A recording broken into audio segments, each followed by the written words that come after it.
early 2000s, Big Brother was a reality TV game changer. A social experiment where strangers were locked in a house, cut off from the world, and forced to compete for $500,000 with 24/7 surveillance, zero privacy, and an audience watching their every move like a human zoo sponsored by CBS. It was chaotic, unpredictable, and just a little morally questionable.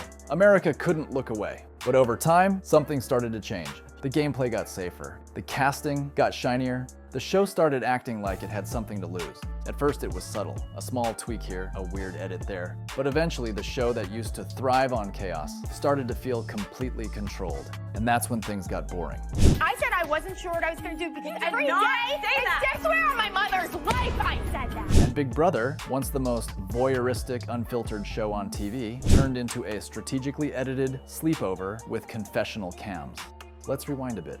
Big Brother began in the Netherlands in 1999, created by media mogul John de Mol, the same guy who gave us The Voice. So yeah, chaos runs in his blood. CBS brought it to the US in 2000, and the idea was simple. Lock a bunch of people in a house, isolate them from the outside world, and film everything they do. No phones, no internet, just power plays, paranoia, and passive-aggressive oatmeal sharing. The twist? Well, America originally voted people out. But by season 2, the game shifted. Now the players vote each other out, and the whole thing became a psychological pressure cooker disguised as a game show. It was brilliant. It was intense.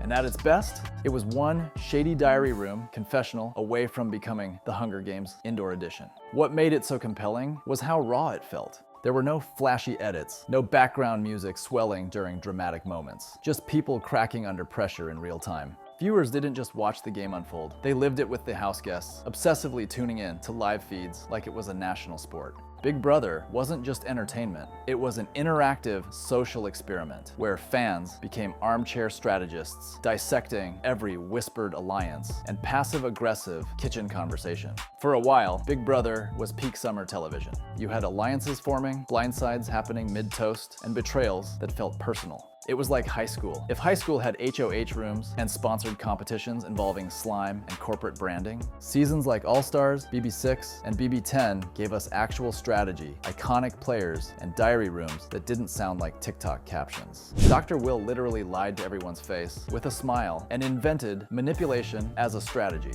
Janelle was winning comps like it was her job. Dan's funeral? Still one of the most cold-blooded, genius moves in reality TV history.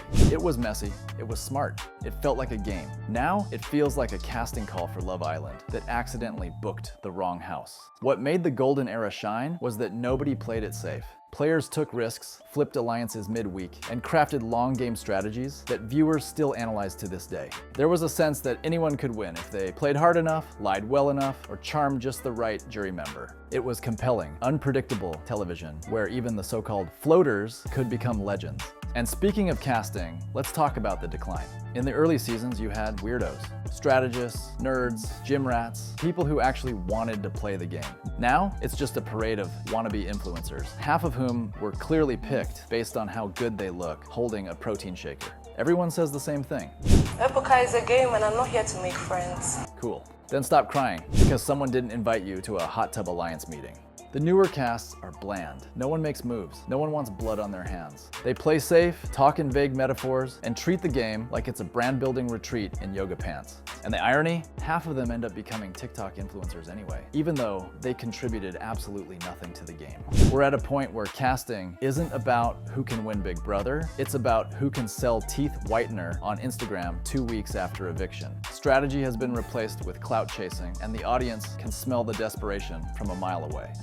Just trying to ruin the reputation. No, listen, Ryan, you're a really good man. Big Brother used to feel raw and unpredictable. Now it feels like it's being directed by a marketing intern with an Excel spreadsheet of safe drama. The live feeds are constantly getting cut. Anytime something remotely controversial happens, the screen goes black faster than a celebrity apology tweet.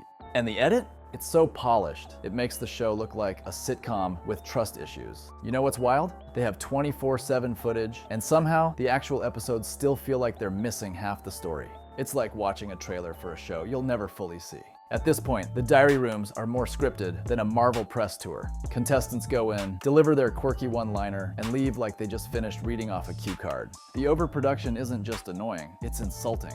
Fans aren't stupid. We know when we're being fed a sanitized narrative designed to protect certain players or manufacture underdog arcs. Instead of letting the drama unfold organically, producers now play puppet master, pulling strings behind the scenes and hoping no one notices the hand in the frame. Now let's talk about the controversies, because Big Brother has had more red flags than a bachelor group date.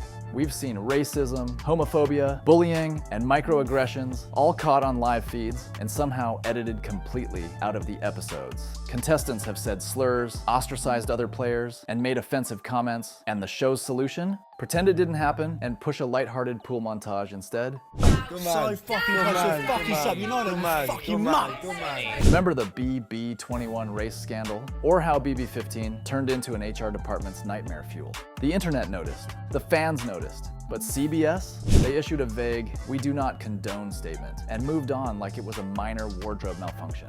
Big Brother doesn't address its controversies. It edits around them like a bad tattoo. And when they do address it, it's usually in the most surface level way possible. A 2-minute segment, an awkwardly delivered statement. Ever been on the receiving end of it, you simply do not know what it's like to walk a mile in someone's shoes who has been. And then right back to inflatable pool games, like nothing happened. There's never accountability, just damage control. It's like they're more afraid of losing ad revenue than losing integrity. Spoiler alert, you already lost both. Here's the real kicker. The game isn't even good anymore.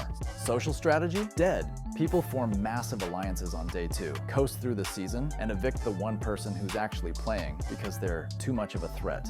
No one wants to get blood on their hands. They just want to make it to jury and plug their fitness app. Backstabbing used to be shocking. Now it's just delayed gameplay with a side of passive-aggressive whispering in the pantry. Nobody takes risks. Nobody makes bold moves. It's a group project where everyone's just hoping to survive until finale night without looking problematic on Twitter. Instead of strategic warfare, we get vague loyalty pledges and 5-week-long plans to make one safe move. Players are too scared to make waves because they're more concerned about their post-show image than winning the actual game.